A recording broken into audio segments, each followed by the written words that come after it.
Ladies and gentlemen, today we are afforded the opportunity to have one of Los Angeles' greatest musicians here today. He's had a history in Los Angeles, and the very soundtrack of a lot of Los Angeles depends on this man here. He has developed a sound musical history, and his history in LA is throughout all cultures. He has touched every culture in Los Angeles over 50 years. And I like to bring the music and the soundtrack of LA through Lowrider, Slipping in the Darkness, various hits that we all live with and we all keep living with as the trademark of Los Angeles. Will you please welcome Howard Scott?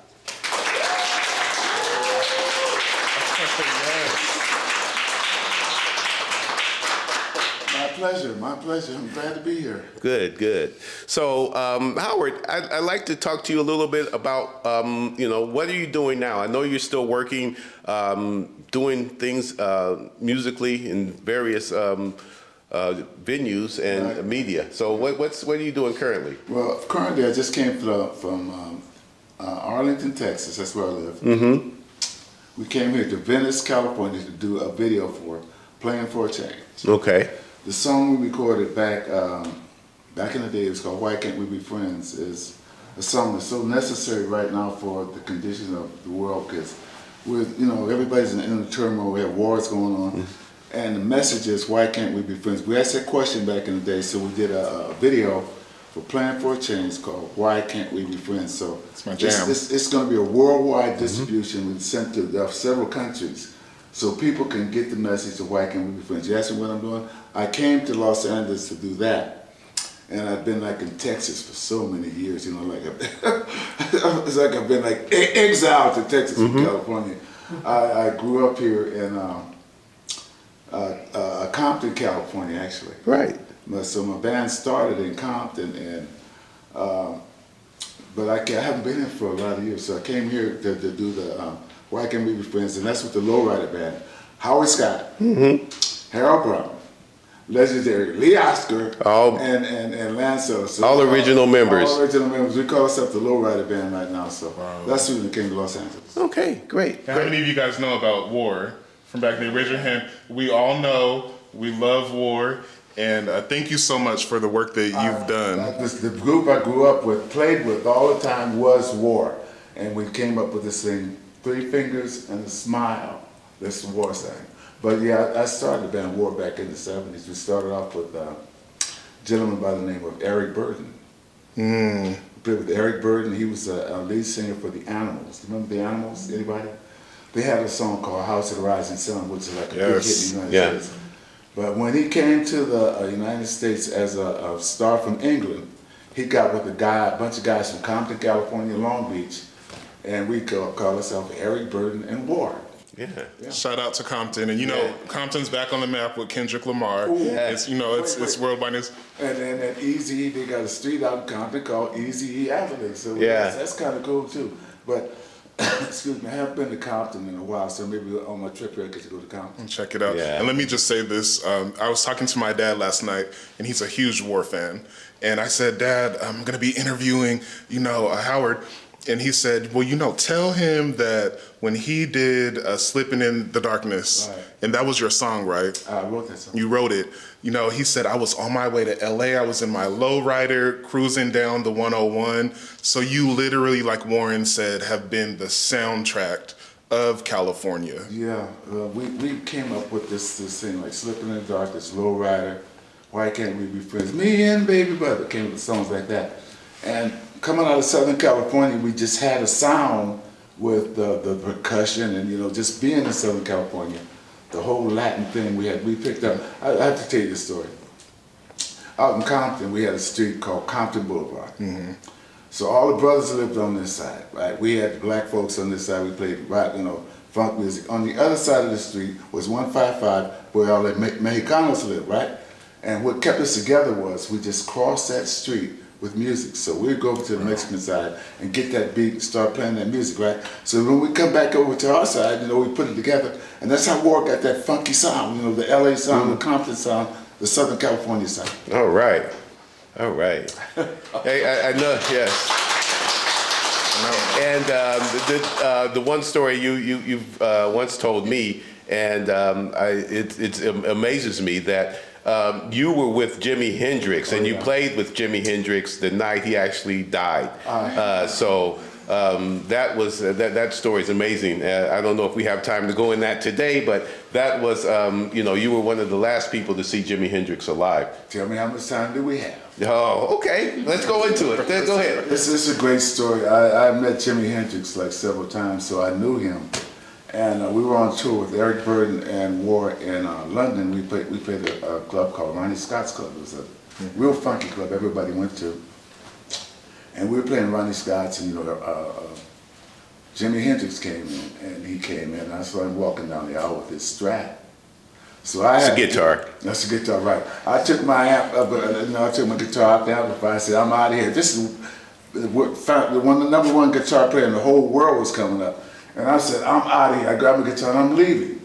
He told me to stay. I said, "Okay." Plug back in. So Jimmy gets up there and he starts playing. He's cranking that guitar up, and this is like the last time he ever played on stage, last appearance ever. And he's playing back and forth. So he says, "Take some." So I took some. I tried my best. But I gave everybody the best. So me and Jimmy were going back and forth, back and forth. I got my confidence up. So we were like having such a great time playing. And that night, he was supposed to come back and he died. So that was the last time Jimi Hendrix ever performed on stage. And I was the last guitar player ever to play with Jimi Hendrix. Wow. I think it's an honor. But people don't know that because, first of all, Howard Scott, I don't talk about myself enough. I need somebody to talk. Yeah. Talk for me. I got We'll you. talk for you. Okay. Yeah. Anyway, that's the Jimi Hendrix story. Mm-hmm. Okay. Oh, so Howard, well, as you can probably see, we're here at Tarzana Treatment Centers College, and we're dedicated into inspiring people to work with people that use or have substance use issues, substance use problems, and we want to train these people. So we would like to know some of the insights that you have and that you could give us on your career, how drugs and alcohol may have affected your career, and is there any warnings that you can possibly give anyone that is on the that be prepared for at the top of their career for what could happen? Well, my suggestion is to not enjoy it so much. I had a thing of enjoying alcohol. So when I first started playing, the trend was coming on stage. Guys would come on stage with like a quart of liquor, and you'd be rocking and rolling. You drink some, you rocking and rolling, you drink some, and by the time you get on stage, you'd be stone drunk. But the audience kept on like saying, right, you go back. But that's what I started doing. I started drinking alcohol on stage. That started my career, drinking, drink. So I was drinking so much one time, I started feeling myself, the alcohol was taking control of Howard Scott. I went to this doctor. He said, "Howard Scott," he said, "listen, you're not an alcoholic. You're just a heavy drinker." Boom. I was an alcoholic. But that was my license to kill, when he told me that I was just a heavy drinker. So I didn't quit drinking. I kept on drinking more and more and more and more. I'd wake up in the morning, 7 o'clock in the morning, and they call it getting the hanks off. I'd wake up in the morning, 7 o'clock in the morning, Johnny Walker Red and me. All the way to 2 o'clock in the morning when I go to the studio. Get up, stop going to the studio, 2 o'clock in the morning. From 2 to 7 was sleep. 7 o'clock in the morning, that liquor would wake me up. So I said, don't let it control you. It was controlling me. So I said, I went to a treatment center. I don't know if this is what you guys do here. But I went into a treatment center and I asked them, I need some help. I really need help. And the guy says, okay, we're going to help you, Mr. Scott. Sit down. Gave you a big hug. He says, it costs you $30,000 $1,000 a day just in the treatment center. I said, man, I don't have $1,000 a day. So I went home to me and my wife, and we got together, and I got a 6-pack of Budweiser on a Friday. Before the night was over, those hanks started hitting me because I didn't have no alcohol. You know, that feeling was coming back over me. I needed a drink really bad, and I got sick. So I took a shot of Budweiser, came right back up. You know, it was too late. Wow. So about that time, 3 days later, I was walking and I saw a giraffe. And I saw a kangaroo and I saw an elephant. I said, oh shit, I'm out of here. So I started running and I jumped. I almost jumped through a window getting away from these animals. That was that alcohol controlling me. So once that happened, I woke up the next day and said, oh Lord, that was the worst feeling in my life, getting rid of craving for alcohol. I did it. It took me 4 days of I don't know what you call it, with DTs? Oh, boy, the DTs is something, but I'm telling you, that's where the elephant came in. Uh-huh.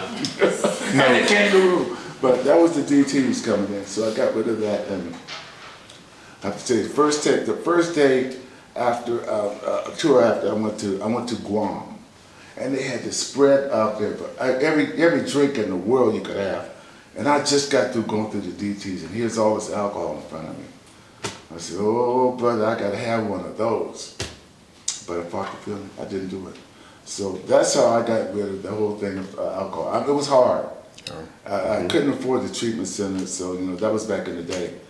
And it took me 4 days to get rid of the DTs and the kangaroos. But right now, I mean, I'm free of all that now. Yeah. Something that's interesting about what you're saying is we talk a lot at TTC College. We train the next substance use counselors that are going out into the community and working with people who are using substances. Yeah.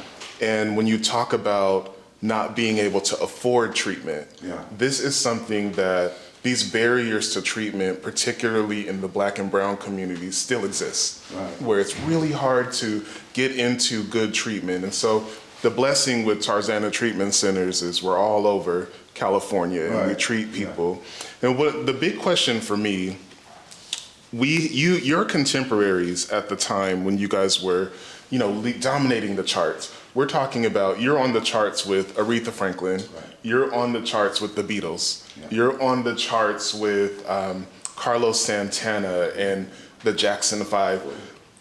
When I think about Hollywood and Hollywood's relationship to drugs and alcohol, do you feel from your experience that the drugs and alcohol predated being in Hollywood, or do you think that Hollywood impacted musicians to use substances? I would think that when people come into the industry and they're clean, one of the things that people have to realize is that the industry will break you. Because if you're clean coming in, they're going to offer you a way to use drugs, alcohol as a means of controlling you. So once you submit to this whole thing of like being in the industry, first time coming in, and somebody offers you some drugs or something, and they give it to you, the next thing you know, you're signing contracts that you don't want to sign, but you're hooked on these drugs. So it's a means of control of the industry. And a lot of people coming into the industry to be aware of the fact of drug and alcohol are a means of controlling you to go forward with your career. That's a light bulb for me. Yeah. And we're seeing a lot of that now in the news with what's going on with several of the celebrities who have cases for everything from white slavery to drug transportation and distribution. So yeah, it's still out there today. And then the fact is, when you get into the situation of letting these drugs control you and being a part of your life, that's where the abuse comes in. You know, you start abusing yourself and you abuse the people around you. Phenomenal. Yes. So Howard, tell us a little bit about your challenges After you started to continue to play, that was your livelihood. I mean, you had to continue to work under the same circumstances that that were detrimental to your health and your wellness. How did you get through that? How did you keep playing and be able to hold your sanity through that? It was hard. Yeah. I'm still working on it now. Yeah. I've been with the band War for my whole total career. I wrote songs like I said, "Slipping in the Darkness," and "Slipping in the Darkness" was a song that broke War. It made War like a household name. And over a period of time, we went through, like I say, these legal challenges and legal ups and downs, and we lost the use of the name War. So with that being said, my whole livelihood was taken away from me, so I had to recreate myself and recreate what I did in life. And that was a challenge, it was hard to do. And people believe me, me and my wife were homeless, on the street, homeless, but out on home. Maybe not like we see these people out here in Los Angeles, sorry to say, living in tents, but when you're homeless, you've never been that way. You've lived in high Mercedes and the big houses and stuff, and it's taken away from you. Well, it was taken away from us. Wow. And I was able to pray a lot, but just reinvent myself and stay to it, just to never give up and let the thing take over. So I fought hard, in my family, but we came out of this, and today, like I said, consider today, I was just offered a show to go to Japan. I might take it, I might not, but it was the offers there. Yeah. Lets people know that when you feel like you're at your lowest, and you have faith in yourself, you gotta have faith in yourself, pull yourself up, never give up on your dreams, even though it's that hard. Things come up in front of you, it seems like you can't make it. You can. Pray a lot, God will help you, but one thing about it is you believe in yourself and you will make it. I'm glad that you talked about homelessness and the relationship with substance use, because one of the things that we know that there's a crisis in California and particularly in Los Angeles with unhoused individuals. And a lot of the people that we work with, a lot of our students are unhoused.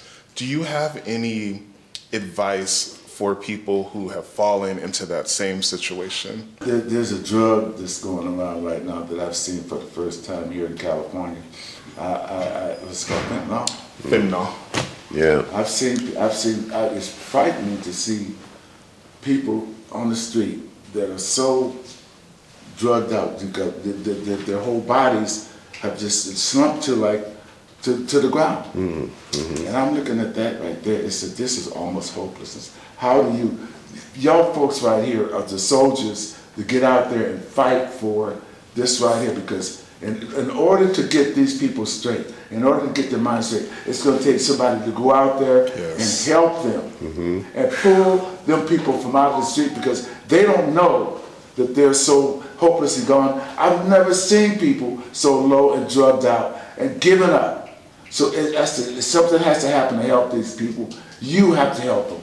You have to go out there, pick these folks up, bring them into treatment, because they need help. They need love. Somebody has to help them. Yes. Ooh, that just inspired me. Yes. Thank you. Yes. Yeah. Thanks for that, Howard.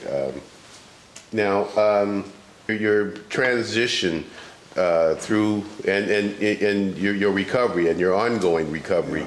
Are there, can you kind of let us know about the challenges that you have now by being on the road, the things that are still prevalent and how you're dealing with it? Believe me right now, it's not drugs and alcohol. Right. I'm past that. So the challenges right now is to create new music, which I can do.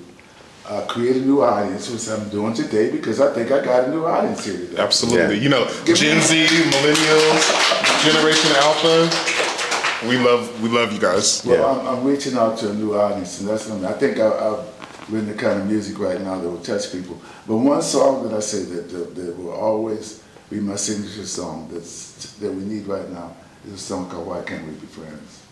And what's going on with the Palestinians and the Israelis and over in Africa, they have wars, turmoils, and all those people together can make a change, but it's going to take the people to make the change. My thing is power to the people. The people do have the power. Power to the people. And if the people get together as one, and why can't we be friends? With that message right there, it could change the world. But it's just a simple thing of why can't we be friends and carry that message on. Yeah. Right. And let me ask you, based on this song, and to me, this is one of those American classics, and it is a classic. Yeah. It's a song that I imagine will be studied 200 years from now. When we talk about the balance of looking out for our neighbors and service and connection, what is your greatest hope that will come from this song, even in this new iteration? Well, to me, I wrote the song over about 50 years ago. Here we are today, still talking about it. I was like a young buck when I wrote this song, I was fearless. But I'm coming to a thing of writing music that the people before me, 30, 40 years before me, have written songs that were standard songs that are still played today. So the songs that I've written back in the day are going to be the standard songs for the new generation for 40, 100 years from now. They'll still be playing War, Cinco de Mayo, I met a little Spanish girl on the 5th of May. A pretty senorita get down. She lived in East LA. That was called Cinco de Mayo, right? It was about a party song in Cinco de Mayo on the 5th of May. What I laid. But so 50 years from now, this song will still be playing. People are going to be partying, low riding style. People are going to still be low riding. In Japan, boy, you talking about low riders? Really? Japan is going crazy with low riders these days. Well, let me ask you this. You talked about your process of detoxing and working through. Was there anything that happened during the work to stop using that helped you out a lot? Was there a book that you read, a counselor you talked to, anything that you can remember from that time that was impactful? Well, I think, well, you gotta have a strong relationship. I think my wife kept me grounded. Miss Jennifer Scott sitting over there.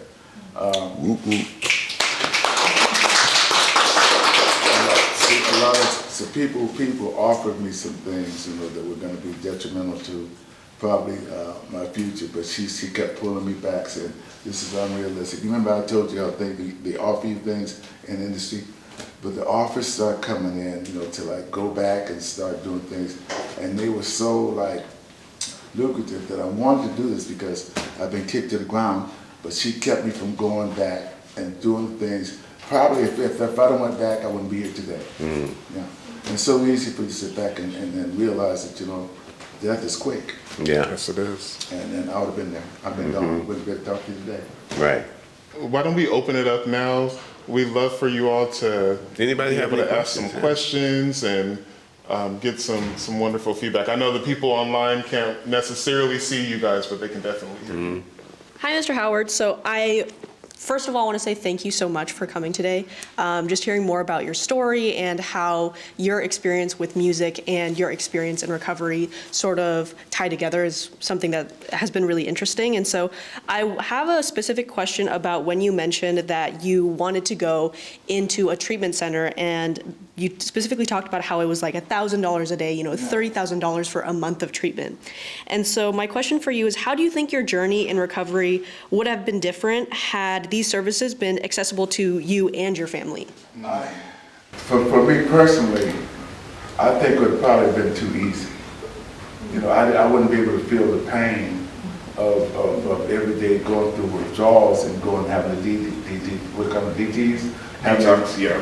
Having to have that pain like that. That pain like that was awakening for me because I couldn't spend enough money to go through what I went through with that, with just leave it alone, but I go to a treatment center. So I saved myself $30,000, but it was a dangerous thing to do.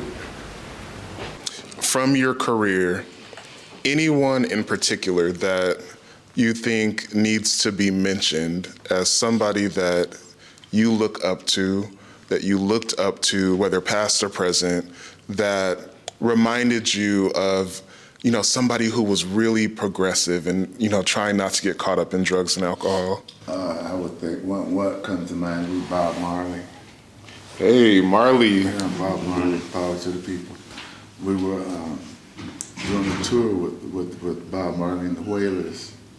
And, you know, these guys are, you know, their thing was they could smoke some weed all day long. And, you know, that was just their culture. That would scare me to smoke that kind of stuff. With a joint this big, you don't call them a joint, a spliff, you know, them big old things. But we were out there playing with those guys, and we were playing with we had a song called Slipping in the Dark. So horn line was da-da, ba-da, ba-da, ba-da, ba-da, get up. So Bob heard that and he said, get up, stand up for your rights. So he took a song, the horn line, Slipping in the Darkness, and did. Is that where that came from? Yeah, right. I was today years old, and that's one of my favorite Marley songs. But we had a very good relationship with Bob Marley and the Wailers. Wow. Yeah. It's amazing. I'm stunned. You know, I'm not usually speechless, but that one got me right there. I'm thinking about some of the people who came into Hollywood after war, you know, blazed this huge trail.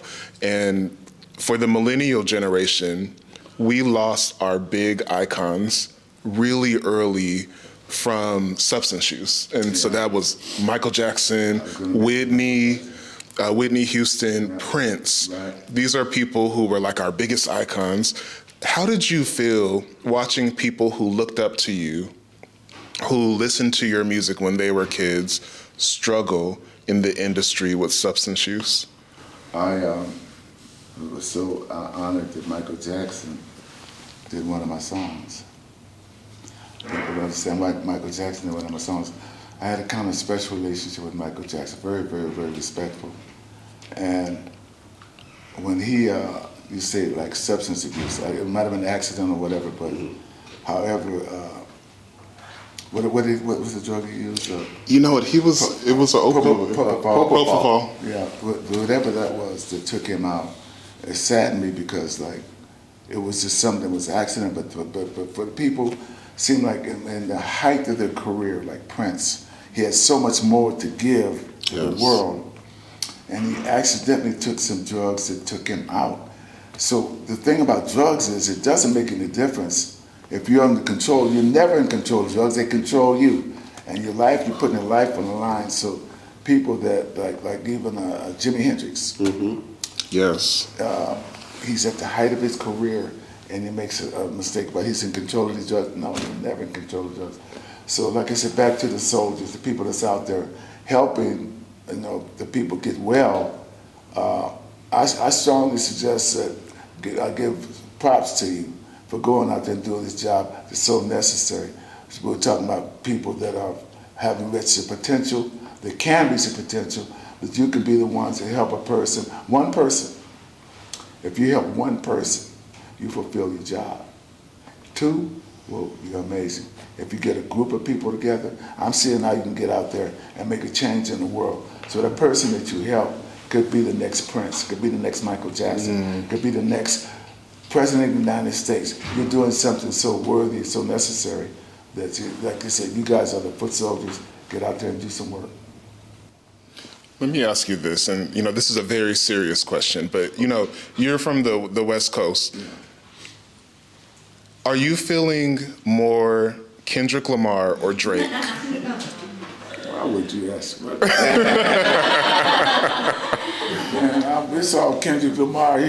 Power to the people. You know that. We just wanted to make sure. Make sure, you know, I like Drake and what he does and everything. But when Kendrick Lamar started coming up, I straight out of Compton. There ain't no doubt. Straight out of Compton. Yeah, Kendrick Lamar. I'm glad to hear that. And then I'm thinking about people that you respect today in music, that you think are wonderful musicians, or, you know, everybody's trying to live up to fill your shoes and Jimmy's shoes and Prince. I'm wondering, are there any people that we should look out for that you're like, that person, they got it? Me. I'm serious. Yeah. I'm coming back with some strong stuff. So, like I said, I can touch. I've been over on this side of the bridge. I've been through substance abuse. I've been homeless. I've seen a new awakening here. I'm coming with some new stuff that's going to touch a new generation of people. So I would say me. I'm giving myself props. Yay! So let's wrap up. Okay. If there is anything that you can leave this world and to let them know about substance use, about living, about art, what do you want them to know? Well, I think, I might have said this earlier, but it's so easy to fall into the trap of like substance abuse or feeling good at the time somebody offers you a joint or something, you know, but it's not really a joint. It's got something in that joint, you know, that you're not aware of, and it takes control of you and makes you do something that you would not ordinarily do.